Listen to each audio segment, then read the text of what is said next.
This week, Gardener's World has a theme. We're looking at the drought and the effect that it's had on all our gardens, wherever we are around the country. And not just the bad things and how to cope with them and how to lessen the effect, but also celebrating those plants that have thrived in the baking dry sunshine. So join us and beat the drought. Coming up in today's show, Joe visits a green oasis in West London. People are really scared of putting shade into their garden, but it can do so much. And we catch up with Adam at home as he designs a brand new gravel garden. This is a little beauty. It's a ginger rosemary. So you get rosemary to start with, but then it finishes off with ginger. And I shall be looking at how to water wisely and also checking up on the Paradise Garden.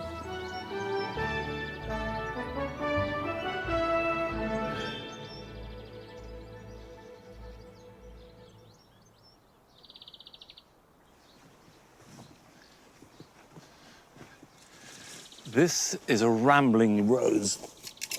It's called Félicité perpetuae, perpetual happiness. And typically with rambling roses, it had a mass of small blooms. In this case, they're slightly pinky buds and then they open out into a full-petaled, small white flowers. It's glorious. It's very, very typical in its behavior on how a rambler behaves as opposed to a climber. And the easiest thing to remember is rambling roses have these great arch stems, and I'm sure there is an inclination to cut these back and tidy them away.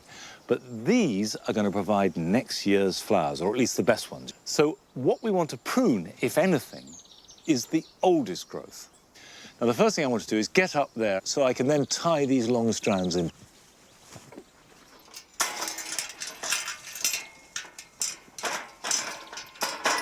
That like that. Now, I have these wires here. They're running down the roof. One there, and another one over there. And I thought if I tied into them, that would work. But actually what happens is that the roses slip down the wires. So the whole thing is pushed down by gravity, and you get a great clump of rose above the window. So I'm going to attach some horizontal wires, and hopefully that will do the trick. Now just remember, with all growth, the more vertical it is, the more vigorous it will be. So if you want to slow growth down, make it horizontal. And if you want to speed it up, tie it up so it's more vertical. But in this case, I want to slow it down because ramblers, and some of them extremely so, are vigorous. So if I cut here, and this old growth here, that creates room for this one to come across. What I really like about rose pruning and training is that you are both establishing order, and a lot of gardening is just that. It's establishing some kind of order out of chaos. And also you're setting something up. You know that you're doing it good, that next year's performance will be better as a result. And that's deeply satisfying.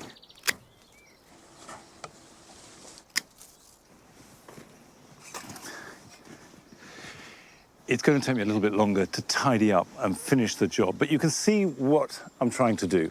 Now, I do know that although we all love roses, many of us, and myself included for quite a long time, feel a bit baffled by all the different types and the different kinds and the different ways of pruning.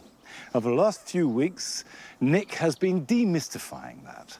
And now we come to the final installment of his rose story.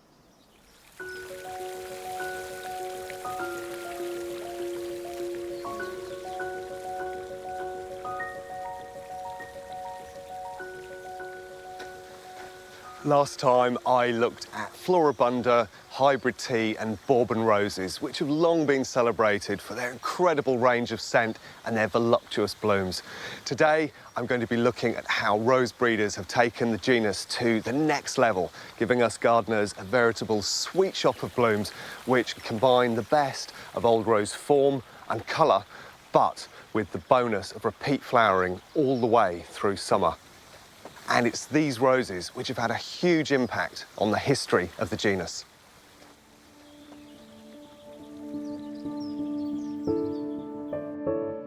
Right at the beginning of the 20th century, the Reverend Joseph Pemberton, a passionate rose breeder, developed a range of wonderful roses, the hybrid musks. They are the result of crossing China roses with others from Asia and Japan. For me, one of the best hybrid musks has to be this. It's Rosa ballerina, and it's been around since 1937, and I think that longevity is an incredible endorsement of it being a good and high-value rose. It's not scented, but I think it more than makes up for that in many different ways. It produces these big trusses of flowers which repeat all the way through summer. So as this fades, this next truss over here will come into flower. Now, the individual blooms are great because they're single, which means they're really useful for pollinators, but they also have a lovely quality to them. They start with this darker pink bud, then they fade through to having this pickety edge, and then through to a near white bloom. So it gives you this lovely multi-tonal quality through the whole plant. Arguably the most popular of roses gracing our borders today are the English roses. The man responsible for these is David Austin, a farmer's son who in the 60s was inspired by a neighbouring plant breeder to concentrate on hybridising roses rather than crops. David's ambition was to give gardeners an improved range of roses with full blooms, packed with petals to offer that classic and highly sought-after old rose look with a longer flowering period, health and vigour, and where possible, an attractive scent. This is one of the newest English roses. It's Thomas à Becket, and it really embodies what English roses are. It's got these fantastic full blooms which repeat all the way through the season, and it's got a great scent, which is really old rose, so it's just so charming. But the thing that I particularly like about this cultivar is it's got quite a loose, open habit, so it almost feels like a wild or species rose. And it's got great height. It'll come up to 5 or 6 feet. Now, in terms of the blooms themselves, well, they've got this delicious sort of crimson look to them, and then they've got this slightly lax habit to the flowers as well, which I think gives it a lovely quality. In terms of growing it in the garden, it's really, really adaptable. It will grow in full sun, as it is here, and equally it will grow in part shade.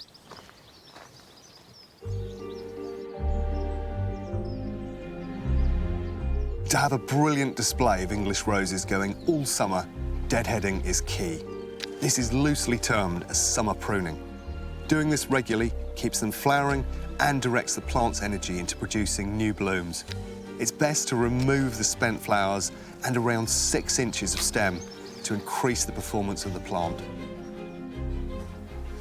One of my absolute favourite English roses is this. It's Queen of Sweden, and I think it epitomises everything that's great about the rose. In fact, I think it oozes pure romance. If you see it from a distance, it almost appears white, but as you get closer to it, you see it's got that beautiful baby pink that comes out from the centre and then gets paler as it moves towards the edges of that cupped flower. There's almost a peony-like quality to the massive ruffled petals that are all packed in there.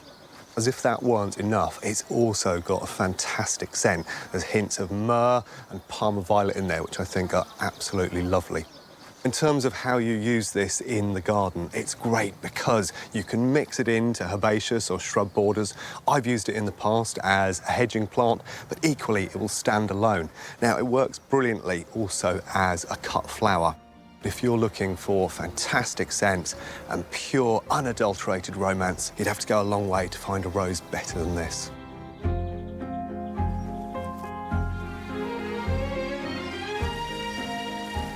Over the last few weeks, we've been looking at the story of the nation's favourite flower, from traditional forms right the way up to modern cultivars. And there really is an incredible range of roses out there in terms of colour, form and size, meaning that there's one to suit every single garden. So be brave, try out a new form and celebrate the incredible flower that is the rose.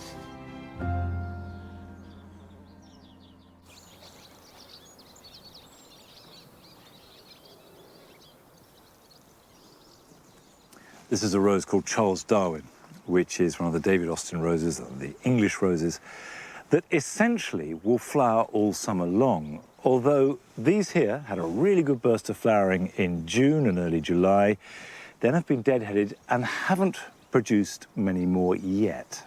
But they will. I'm not worried about them. I've had a letter from Una O'Malley, a viewer who said that she has an iceberg rose, which normally flowers from June right through into winter. And I know that icebergs can be flowering on Christmas Day. But this year, that's not the case. It flowered, and now there are none to be seen. Now, I would say this is a direct result of the extreme heat and dryness that we've had. Different plants will react to the conditions in different ways. Roses do it by not producing flowers, because that takes a lot of energy. So if water and nutrients are in scarce supply, then you could try a high potash feed along with watering, and that may well stimulate flowering. And then I am really confident, Una, that your iceberg will flower again once it starts to rain. The one thing that really helps roses of every kind is mulching. Now, don't mulch now. If you mulch over dry soil, you just seal in that dryness, and if you do get a bit of rain, it sometimes just gets soaked up by the mulch and doesn't reach down into the roots. Wait until the ground is really damp, and the best time to do it is either October or again in early spring, March. And a thick layer of mulch, and it's no good mulching thinly. You really need sort of 3, 4, 5 inches of the stuff, of good garden compost or well-rotted manure, as wide as you can around the base of each shrub. Will keep the moisture in all summer long. It'll suppress weeds, which would otherwise take moisture and nutrients, and it will gradually work into the soil and feed the plant. And that will do more good than anything else at all. But don't worry about roses. Roses are amongst the toughest plants, as well as the most beautiful, in your garden. Whereas roses will try and delay producing seed, any annuals or biennials exist only to produce seed. That is their sole function in life. But what's happened this year is plants like poppies and other annuals have produced their seed much earlier, and they've ripened much quicker. So, for example, a poppy like this at this stage of summer is normally still a little bit green and that touch of that lovely white powdery coating over it. Now, it's dried up, and if you rattle it, you can hear the seed. And if you can hear the seed in the pod, it means it's ripe, and then when the wind blows, that will disperse it. If you can redistribute the seed where you want them, rather than where they naturally fall, then that's a good bit of planning for next year. So if I pull up this poppy, try not to spill the seed as I do so, like that, holding it upright, pull that one up too. Now I'm going to take these, not very far, but I'm going to sprinkle them straight away.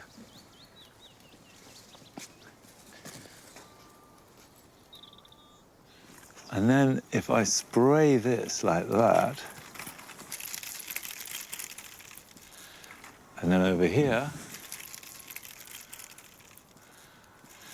and although there are thousands of seeds in these various rather beautiful heads, which by the way I'm going to keep and use for decoration, probably only half a dozen seeds will propagate, but at least they will be spread out around the garden rather than being in great clusters. And poppies like sunlight and disturbed soil in order to germinate, which is why they grow in borders and cornfields. Now, that's just poppies, but other plants you can do too.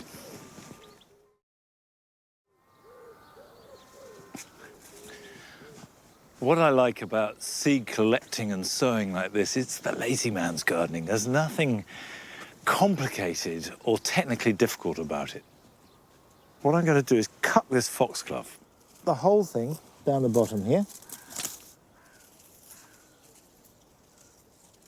Now, I want to take this to the orchard beds where you can never have too many foxgloves.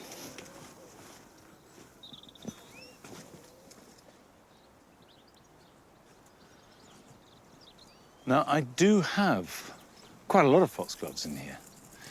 But A, I want more, and B, this one I let grow on the edge of the dual garden, even though it was the wrong colours, because it was exceptionally handsome. Just that combination of pinks, purples, and touches of white was really, really successful. So with any luck, its offspring will carry some of those qualities into these borders. And again, I'm just going to shake. And the seed is like dust.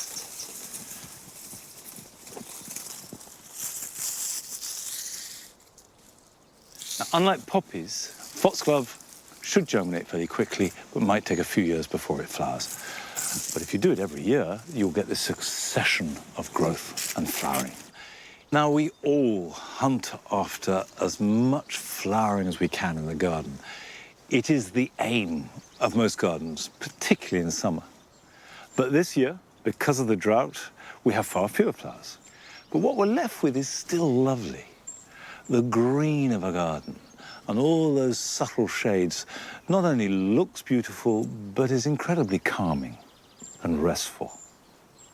And Joe has been to visit a garden that specializes in producing green foliage of every shape and form.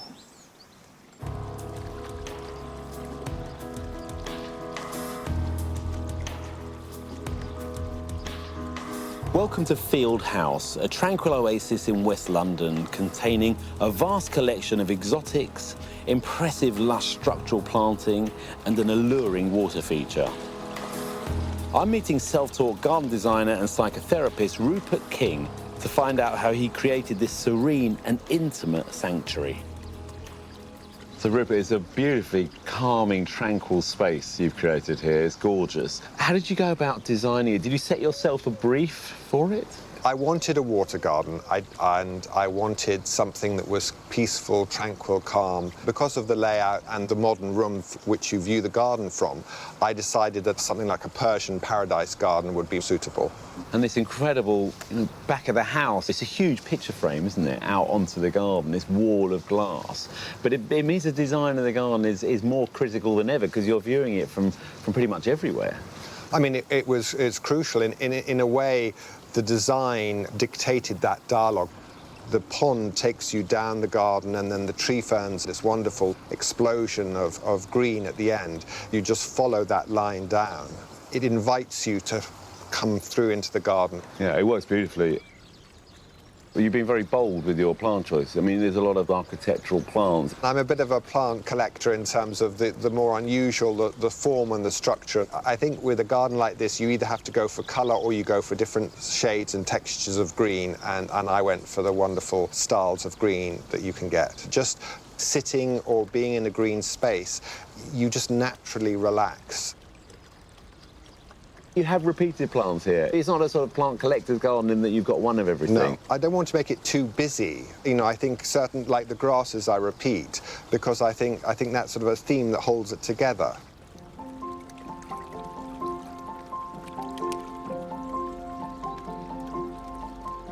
Is this your place to de-stress? This is my therapy, and I can completely get lost and leave all the stresses behind.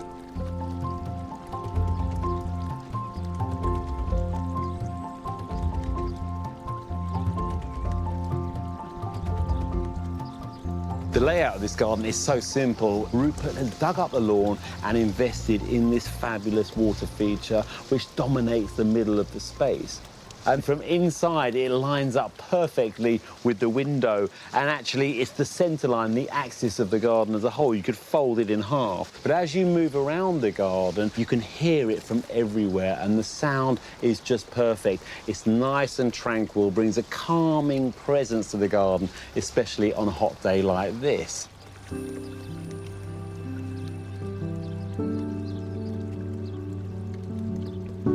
Green. That doesn't have to be boring, as Rupert has proved here, because there's such a range of greens right across the spectrum. And then when you think about the leaf shape, whether it's glossy or matte, and the form of the plant itself, a whole palette of plants opens up. And he's combined them beautifully here. That's the Tetrapanax papyrifera, huge architectural leaves, and it just looks wonderful holding the corner right there. And then in front, we've got some smaller evergreens. This is Hebe rachiensis. It's sort of a woollier texture, but it's got a nice compact form, and it looks great against the bamboo there. And in front of that, this little Pinus mugo. The needles are darker green altogether and a completely different texture. And then on this side, we've got Phoenix canariensis, the Canary Island date palm. Who said that green couldn't have drama? Now, once we have that base layer of green, seasonal shots of colour can be added in. So at the moment, we've got the water lilies that have just opened today, and then Rupert's favourite canna, panache, and the lovely blue agapanthus at the front. But they only really work because he's been so restrained with his colour, and they're all set off by the wonderful greens behind.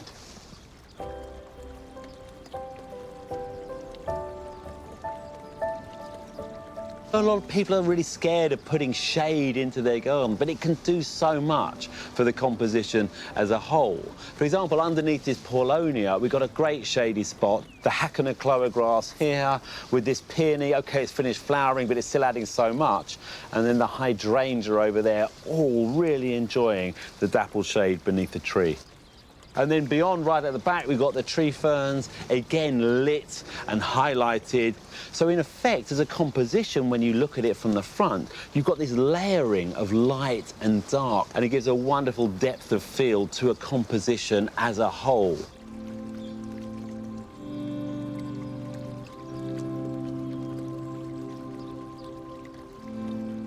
This really is a three-dimensional garden. Your eye is drawn into corners, beautiful compositions, plant combinations, and perfectly placed sculptures as well. And just to think that Rupert is not a professional, he's an amateur. This is his very first garden. But I think that ultimately the success lies in the fact that he had a vision. He knew where he wanted to go with it and created what he set out to achieve, his very own piece of paradise.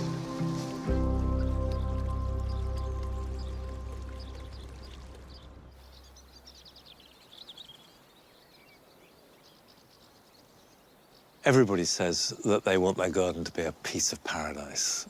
But actually, earlier this year, I set out to make an actual paradise garden, inspired by the lots of trips I did last year around Islamic gardens all over the Middle East, Europe, and India.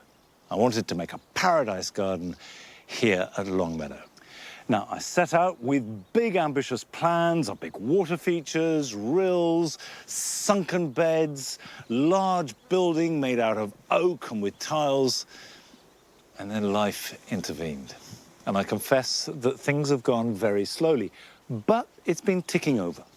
We've cleared a lot, paths have been laid along the side. We're trying to reuse as many materials as possible.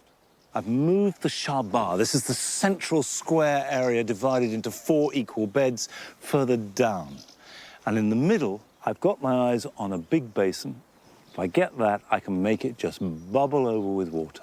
So I have the gentle falling sound of water, which actually is absolutely right for a true paradise garden. And the planting will honour the paradise garden, but it'll be a Longmeadow version. So I've been growing trays of Stipa tenuissima. That's the lovely, delicate, frondy grass, which I'll use as matrix planting. It's taken a long while to get this far. Work will speed up, but I'm in no hurry. This is not a makeover, it's not a race, and sometimes things happening slowly means that they happen really well.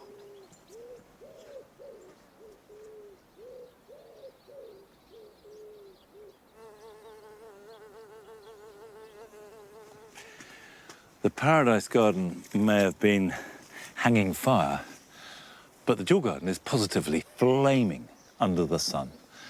Even the clematis, which normally like cool, damp weather, haven't minded at all. They have gone over a little bit quicker than I would normally expect, but while they've been flowering, they've been glorious.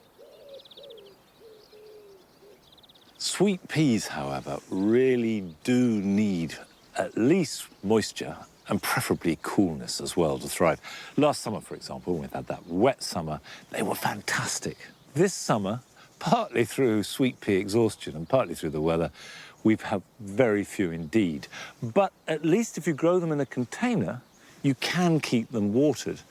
And this, which I put in very late, I have to say I didn't plant this till May, which in sweet pea terms is getting on, is growing fine. It just hasn't really kicked in for flowers, but it will do, because it gets watered every week. And as with all sweet peas, even if they're not growing well, keep them tied up, because otherwise the weight of the growth, they can bend down and break and get in a tangle. Now, the plants here in the dual garden that have done best are established ones, and we haven't had to buy anything new ones or change many. And in general, I try not to spend too much money on transforming the garden because there's no need. You can recycle as much as possible. And we went to visit a garden where that premise hasn't in any way inhibited it from becoming something really dramatic. I'm Wayne Emile and we're in Clapham. And although we're in the centre of London, with its city noises all around us, I find I can completely lose myself in this garden.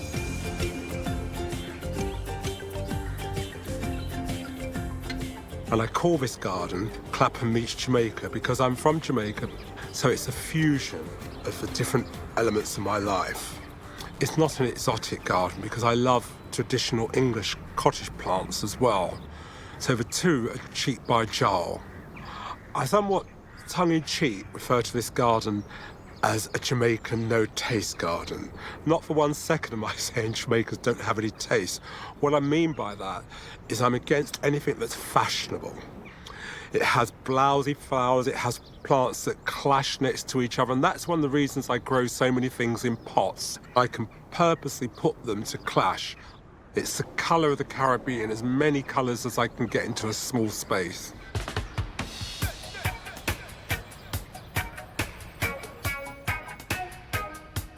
I call this my theatre of plants. It's the only part of the garden you can see from the house because the garden is on a different level. And it's the view I get every morning when I have my tea before I face the world.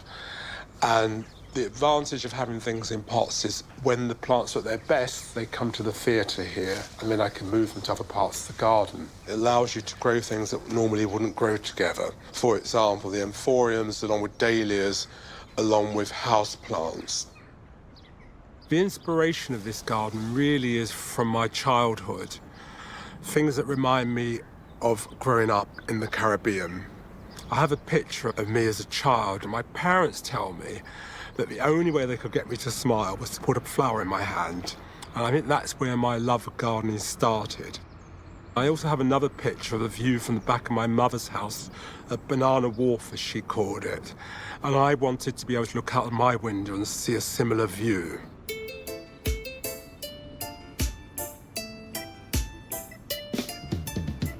This is another section of the garden that I've created in the tradition of a veranda. And verandas in Caribbean cultures are very important. They're a place where you sit at the end of the day and have a gin and tonic or a rum punch, and you gossip. My mother used to call it chat people's business, and it's where people like to be seen. So if you have the vicar coming for tea, that's the ultimate. You've made it. And it's surrounded by the different bananas, the tree ferns, the gunneras, the hostas. I haven't tried to replicate a Caribbean garden because it'd be impossible. So what I go for is what I call fakery. I grow anything with big leaves that they looks like it could come from the Caribbean. When I started this garden, there was absolutely no budget. So it's really to reuse as much as possible. I knew I wanted containers, so I started to look in skips as I'm out and about. And I was astonished to find people put plants in there as well. I found a tree fern, which are very expensive, just abandoned. And I brought it back to life, and it takes pride of place on the steps. This section is where the garden really opens up. And I love the different heights and the fact that there's trees. You have so much privacy for London. There's not much depth in terms of the soil towards the back of the garden. It means that things won't get too big. But I do think it's important, even in a small garden, to have different heights. I don't see the fact that this garden is north-facing as a problem. It's a challenge. Yes, there's areas where it's very shady, doesn't get much sun. But I totally disregard any of the guide and the rule books. If it says it needs sun, I'll still give it a try. But my cut-off point is 4 years. If after 4 years it's not doing something I like, then I do give it away. But I never throw a plant away. My top tip in terms of doing a garden budget is almost every garden centre superstore has what I call half off, half dead. Check the roots. If the roots are there, you'd be amazed what can be revived. And they're the plants I often go for, partly because I can't bear waste. What I'm doing here is demonstrating how to rescue a plant that perhaps has been forgotten because I have so many pots, or you've been on holiday and the person you entrusted has let you down.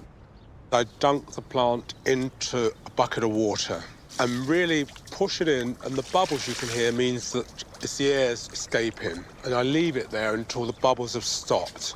And then once the bubbles stop, then you know it's had a good drink. And this really helps with the plant's recovery. And it's simply a case of taking it out and keeping an eye on it and giving it lots of love.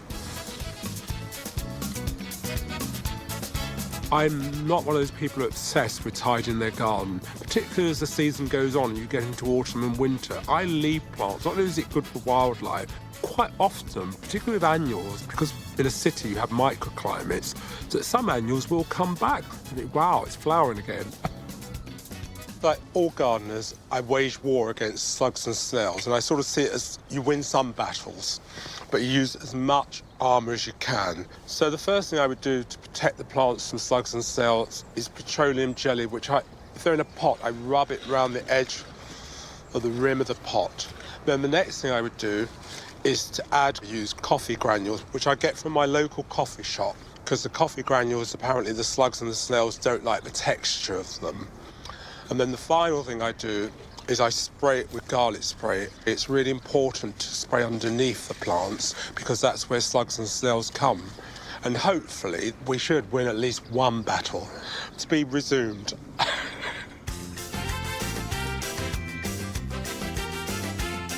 The feeling I get when I come into this garden, it's just one of I'm able to float away and all the woes of the world just seem to disappear. But I recognise it's not everyone's cup of tea. It's not tasteful, but I don't want a tasteful garden. It's me.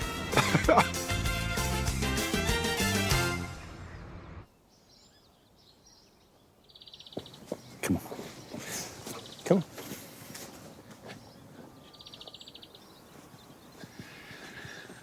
I am certain that all the best gardens, whatever type they are and wherever they are in the world, are as much about their creator as they are about plants.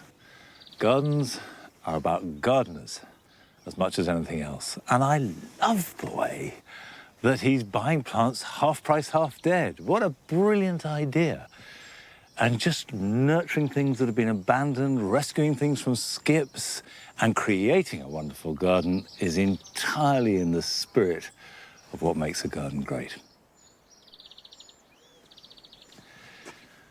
My regal lilies were good this year, but they're over now. One last bloom, but in effect, they're done. And if you have lilies, if you leave the seed heads on, although the seed heads are quite attractive and interesting, it diverts growth and energy away from the bulb, which will provide next year's flowers. So unless you actively want to keep the seeds, and it's a fairly slow process growing lilies from seed, I would cut them off, but let the foliage die back. And all that energy from the sun will go into the bulbs, and then you'll have really good flowering next year. I'll finish the rest later, but I just want to show you something, because this is Cornuscusa China Girl.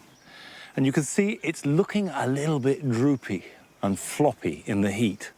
But I'm not too worried, because I know there is water for the roots to get at. And that's because I've mulched it. Now, I've mulched it with bracken to lower the pH. But the net effect, although the mulch is really dry, that's tinder dry, underneath it, if I pull it away, you can see that the compost is actually quite wet. There's quite a lot of moisture in there. Now, we've been watering this just once a week, and there's still enough for the corners to get at. But the critical thing is to mulch, and it really doesn't matter what you use at this stage. I've used bracken there, but you could use fresh grass clippings, you could use gravel, slate, even pebbles will do. It doesn't have to be your finest garden compost. What you want is an insulating layer to stop the moisture evaporating. And that will make the difference very often between life and death. Still to come. Carol travels to Derby to visit the biggest national collection of hydrangeas in the country.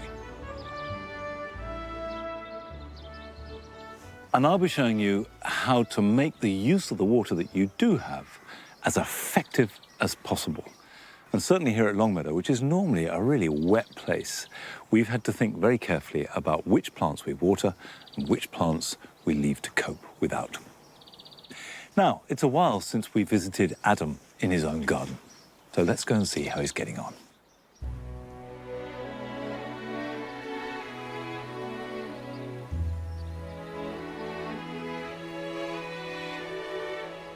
Oh, I love this time of year in the garden. There is loads going on. This is the wildflower that I started sowing earlier on in the year. Coming on really well, and that'll go into the orchard probably about October time. This is my space where I get to play, mess about and experiment, and that's exactly what I want to do today.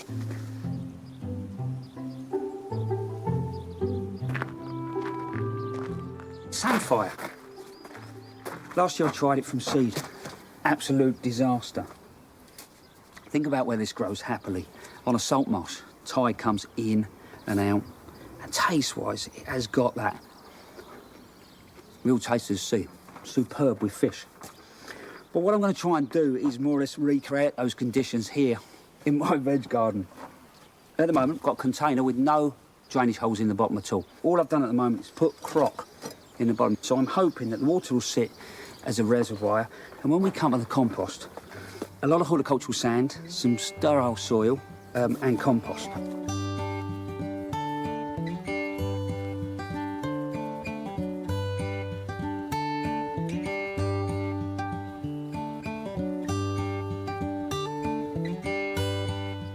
So there you go, it's my version of a salt marsh. But I think the magic ingredient is going to be sea salt. So, teaspoon every time I water, so that's rainwater, and then stir it. And hopefully that'll be just what this needs. Mirroring Samphire's natural conditions, it will be best in full sun. Next, I'm off to start another project, my new gravel garden. The reason I've gone for a gravel garden is because realistically it's quite a cheap and cheerful way of creating, you know, a new seating area. So I thought about, we want a table and chairs in here that sits 6. But then when it comes to design, I want to work the planting in around it. And I've looked back at the house for the inspiration, and the angle off the window really starts to pick up in the brickwork that works all the way round. And then we come to the planting. You probably won't believe me, but someone was throwing this buxus away, so I've got my hands on them. Straight away, they're creating rhythm through this space. And then we come to the tree, which is my Father's Day present, but it's Lagerstromia, which is a beautiful tree, lovely evergreen leaves, but the flowers are crepe-like. So got that all in, and today I just want to get a few plants in Before I start with the fun bit, just tell you a little bit about the soil.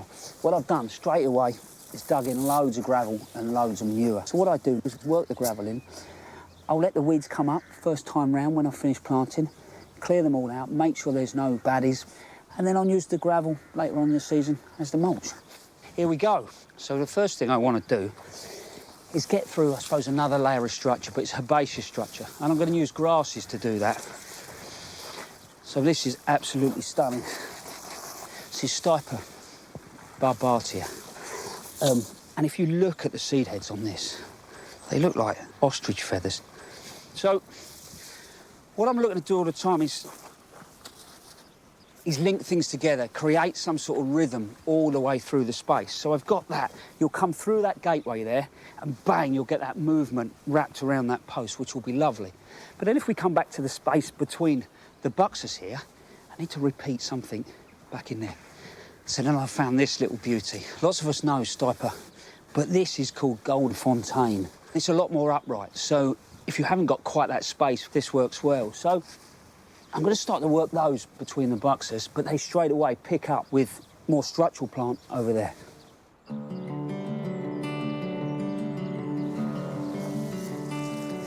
So what I'm going to do now is build that little collection around that post, and then that will give me something to feed off with the rest of the planting.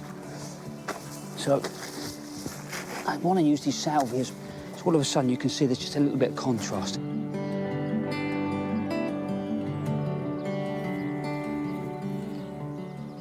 So I'm just going to work these salvia, roughly there at the minute. They'll move them around as I put the rest in, but you can see you're going to come through, so either side of you, you can see that salvia colour. Let's just grab these. And then I'm going to work the achillea just in here.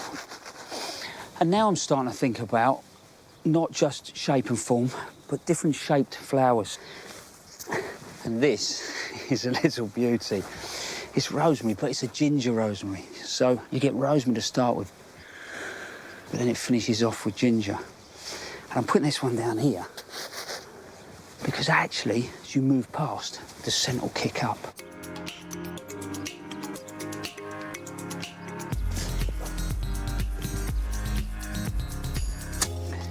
I'm really pleased with how the gravel garden's coming together. The rest of the season I'll be out there moving plants around, but it's these beauties that are going to be the jewels at the end, these succulents that I've fallen in love with in the last couple of years. But all that, if I'm honest, is for another day, because now I'm off for a nice cold drink.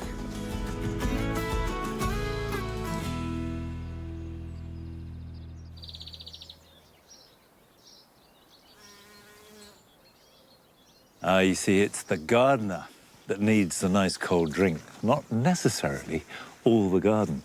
And certainly these grass borders never have been watered and never show any signs of distress as a result of drought. The philosophy behind them is very free and easy. It's based upon an initial planting of grasses and a few other companion plants that work with them, and then almost total abandon.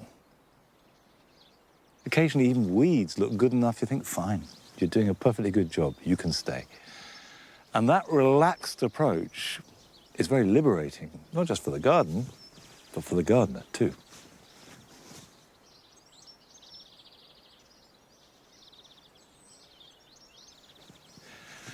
Almost all of us are now finding that water is actually rationed. You face the problem of how to best use the resources you have. And that doesn't just mean water, it means time, because it takes ages. So I thought I'd just look at a few plants, particularly here in the vegetable garden, and see really what needs water and what perhaps doesn't. Now take, for example, right in front of me, I've got a bed of lettuce. This is oak leaf lettuce, has gone to seed. It's bolted, and this has just happened in the last day or two. There is no point in watering this. It can't be rescued. It'll taste bitter. It's compost. Whereas if you take the chard, you do sometimes see it bolt and go to seed. But unlike lettuce, the leaves are not affected. So all you need to do is just cut out the flowering stem like that. chard will withstand really quite a lot of drought, so don't waste too much water on it. Give them a really good soak once a week. You don't need to water these every day. A plant that absolutely begs for as much water as you've got to spare is a courgette. And if they don't get it, they become very prone to powdery mildew. It's a sign of being too dry. But direct the water at the roots. Try not to get the leaves wet at all. That's a complete waste of water.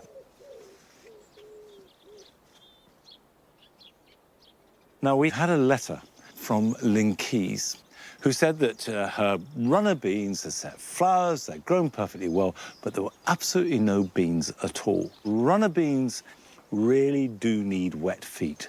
So water them thoroughly at the base, and they may well produce beans, but they do not like this hot, dry weather, which of course is why they do like an average English summer. Did you know that the flowers of a runner bean taste deliciously and really strongly of runner bean? So if they don't set, eat the flowers. If it rains, you really do want to collect as much of the water as you can. So some kind of water butt or container is a good idea. Now, I like to use cattle troughs. This is a small one, you can get them in all sizes. However, if for some reason you don't have room or you can't get hold of them, it's too complicated, of course you can get a water butt. And finally, this is all doom and gloom about lack of water. Have a look at that bed of basil. I don't think I've ever grown better basil, and I certainly have taken very little trouble over it. Now, there is a plant that distinctly likes cool, fairly moist conditions that is still looking good, and not only looking good, but also becoming trendy. Carol celebrates the hydrangea.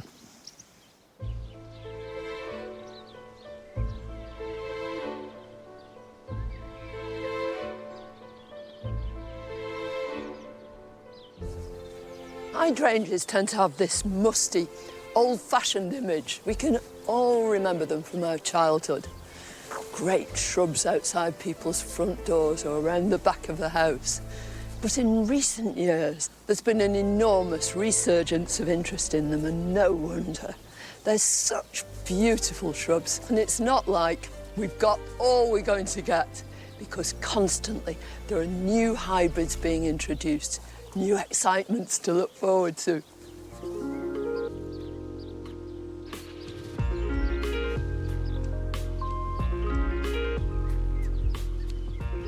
This is the most familiar kind of hydrangea. We call them mop heads. No wonder, with these great spheres of flower.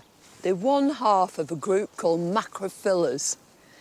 Where I come from, in Devon, they call them changeables, and that's because these colours change all the time according to the sort of soil they're growing in.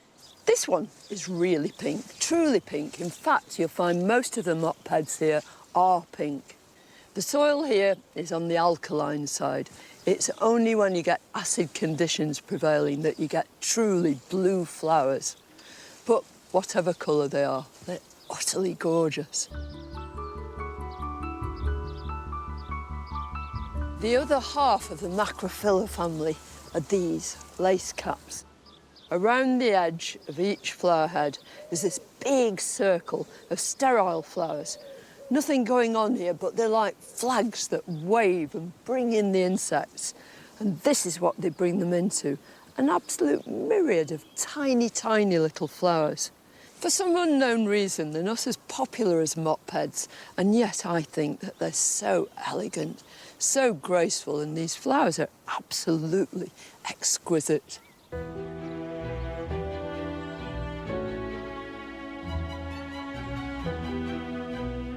Well, this is Hydrangea arborescens Annabelle.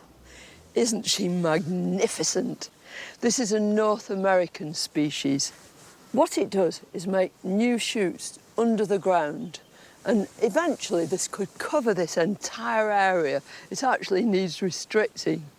That means that when you come to prune it, You can prune it really hard. You can do it in late autumn or early spring, and it'll burst into growth. Now, most of them are white and have these huge heads, but there are occasional ones which are pink.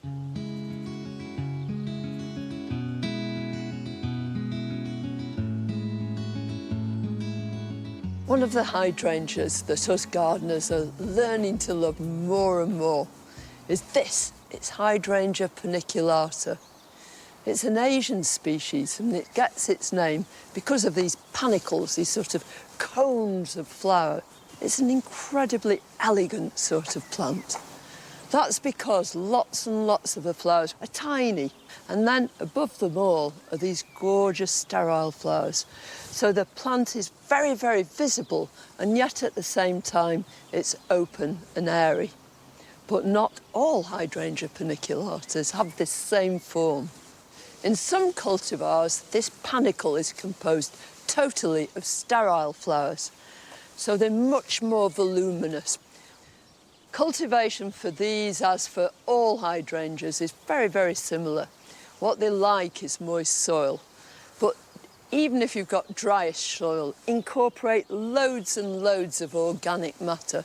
Water frequently, especially when just planting. And as far as pruning is concerned with these, again, they flower on new wood, so you can prune them really, really hard. And that way, they'll produce loads and loads of strong stems with enormous panicles of flower.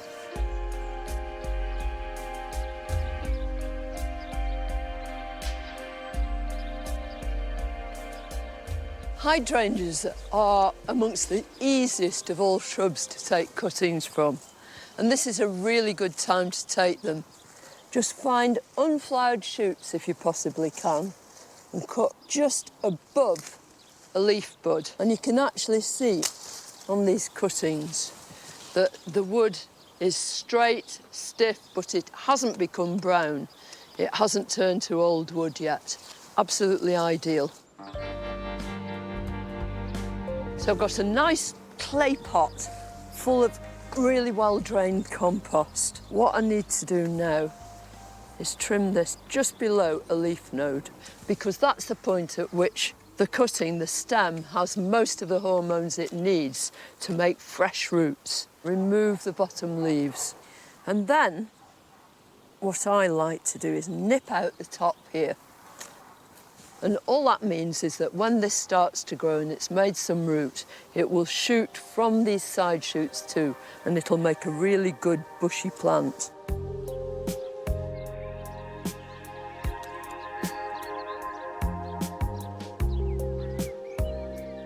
You could put grit over the top, but all it needs is a really good thorough watering now.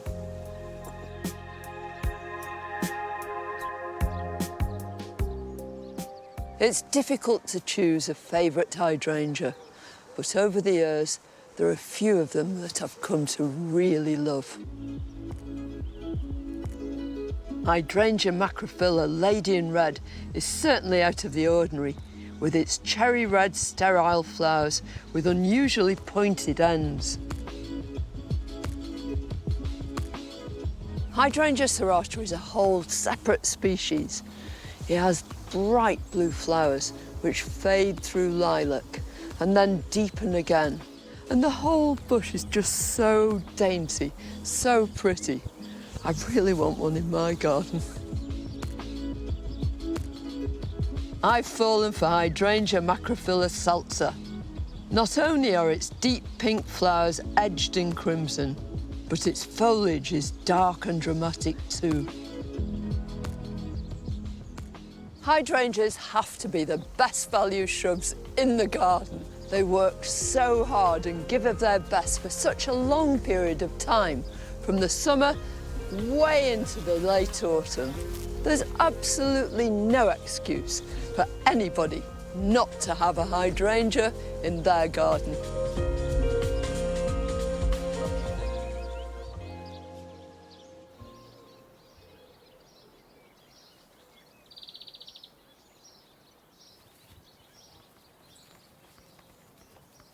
Well, I completely agree with Carol that hydrangeas are wonderful and everybody should have them if they can.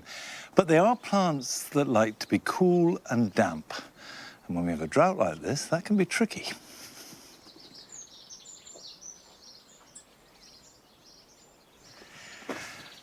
Of course, in times of need, you can always use grey water, particularly on shrubs like hydrangeas. Now, grey water is essentially water that has had soap in it. Your bath, your shower, if you stand in a trug when you shower, you can collect it. You're washing up water, not dishwasher or washing machine water, because the salts and the detergents are too powerful. Let it cool down. You might want to collect it in a large bucket and then use it when you've got enough.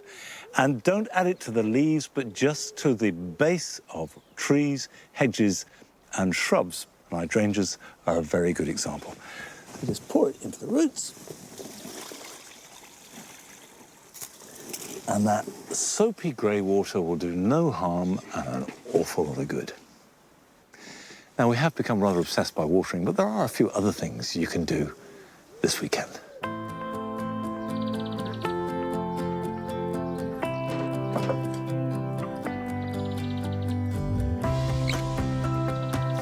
Under the blazing sun, Mediterranean herbs have finished flowering and are setting seed.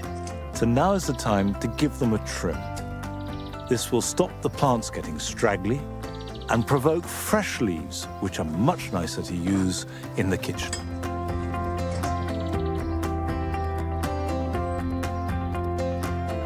If you grow plums or cherries and feel you must prune them, the time to do this is in a dry spell in summer, and that will reduce the risk of bacterial canker, which can be a killer.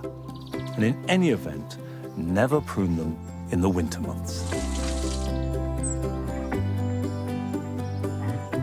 Camellias are beginning to develop next year's flower buds, so it's important to keep them well watered. Give them a good soak every week from now to October, using rainwater if you can, but tap water is better than nothing.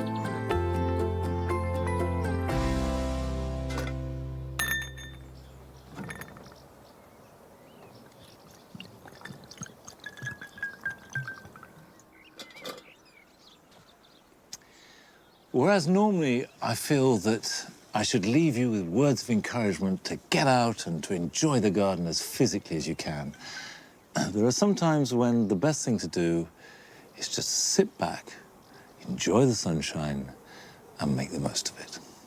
So till next time, cheers.